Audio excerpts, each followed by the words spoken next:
It's 11:30. We're supposed to have an emergency meeting at the elevators on each floor. I'm here, and no one else is here. I guess I'm gonna conduct my own meeting. Hi guys, welcome back to the vlog. Today I figured that I would talk a little bit about safety here in my community. Being that we just had a safety meeting this morning. I guess you can call it a safety meeting, I don't know. They called it a safety meeting, but I called it more of a babysit meeting. Apologize, I've just taken a shower. I'm all soaking wet, but starting on the vlog off a little late. Let me get the tripod. That might be a little bit easier to maneuver, and it's in the kitchen. Don't ask why it's in the kitchen, because I couldn't even begin to tell you. I was talking to my daughter Darian in here while I was getting cake and coffee earlier, so hi, someone's honking. Anyway, let's set this up. Alright. Now I can be hands-free. I need to pull my hair back. Anyway, safety. Got quite a few safety things that have bothered me since living here. One is you have these keys, these little, they're not really a key, I don't know what the word is. Anyway, you have to wipe them in front of this thing and it beeps and lets you in. And only people that have those things can get into the building, or so that's what it's supposed to be. However, our back entrance, all you have to do is open the door. It doesn't no longer keep people out. So anybody can come in and out. The area down here has a lot of prostitution and drugs.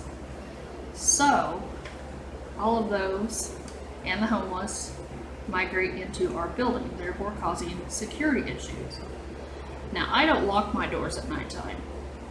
This is a mainly elderly community, and I don't feel the need that I need to lock my doors. So 99% of the time, it is unlocked, as it is right now.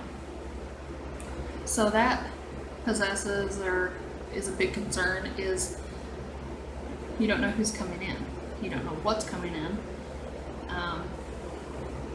And then also, speaking of drugs, on our property, on the grounds here of our building, a lot of the drug users are discarding their needles, their shots, whatever it is. They look like insulin shots on the grounds. So anybody can pick those up.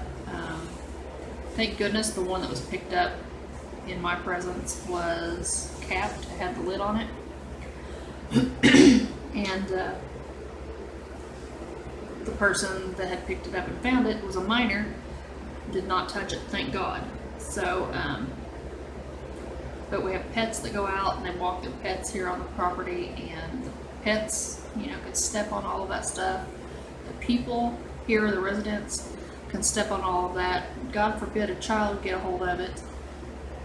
So that's a big issue. Also, with the drugs and all of that, is the neighboring houses within our area.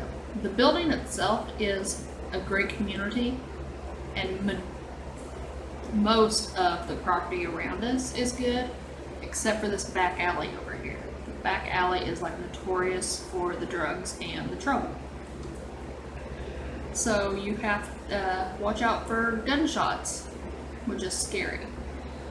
Most people don't go out after dark because they don't trust those people. They don't know what's happening. Therefore, I've started walking dogs. I have started going with these people to walk their dogs, just to make them feel safe or to help them out. Excuse me. And then another area that bothered me that I addressed today in our safety meeting. Each floor of this 14-story building had a safety meeting, and got everybody on our floor together and discuss concerns. I got made the floor manager. So if someone's sick or down, I get notified, and then I will notify and get help for them. If there's a fire emergency, the alarms are going off, I am responsible for knocking on everyone's door upstairs here and getting them out. So yeah, a lot of responsibilities, but I am the youngest one here too. I am still mobile and I can get out and help them. But my big issue was when we had a fire about a month ago, 3 weeks ago. People tried to go to the elevators. Well, naturally the elevators are automatically shut down.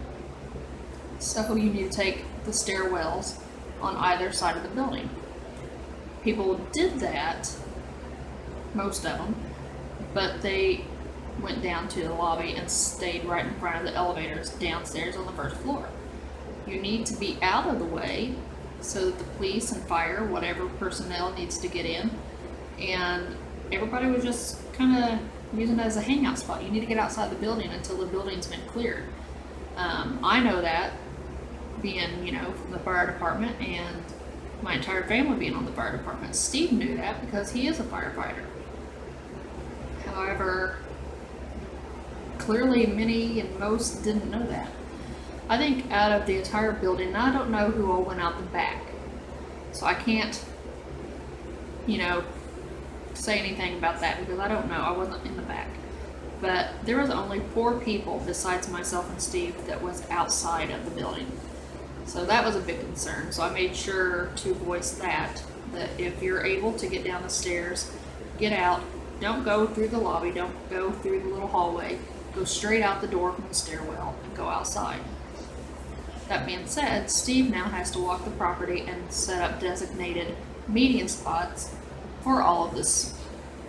You got a fire in the building, you need to all go out, and everybody will gather in that location. And the floor managers, me, will try to be responsible to make sure that we see everyone. No one on my floor is in a wheelchair, with the exception of Jesse, but Jesse's still in the hospital. So no one else is wheelchair bound and can make it down, more than likely with assistance, which is what Steve would do, and then I would do after I got everybody alert and to the door. The only concern with the floor managers, each floor has the floor managers, is there's several residents that are deaf and some are very hard of hearing, and don't hear the door. So we're trying to implement a new method to notify them that 1, somebody's either at their door, or 2, that there's an emergency. So I had seen and had mentioned about kind of like a little doorbell thing where it lights up inside the apartment so that they are alerted that something's going on. So they're going to check into that and see with our management, our building management, what they suggest, and kind of throw out some of the ideas that we all gave. But and then we're going to get the fire marshal here and some of the firefighters to also discuss some of these emergencies, which is very needed. This is something that Steve and Jesse, both being firefighters, had discussed, and sorry, I ran out of space. Anyway, that's something that Steve and Jesse tried to work hard to implement due to the last fire, because no one was getting outside the building and no one really was responsible for checking on one another to make sure everyone got out of the building. So Steve and Jesse's the reason why all of this is taking place today. Anyway, I'm gonna leave it at that. I will keep you guys updated on progress here within our little community, and we will see you guys tomorrow for another daily vlog.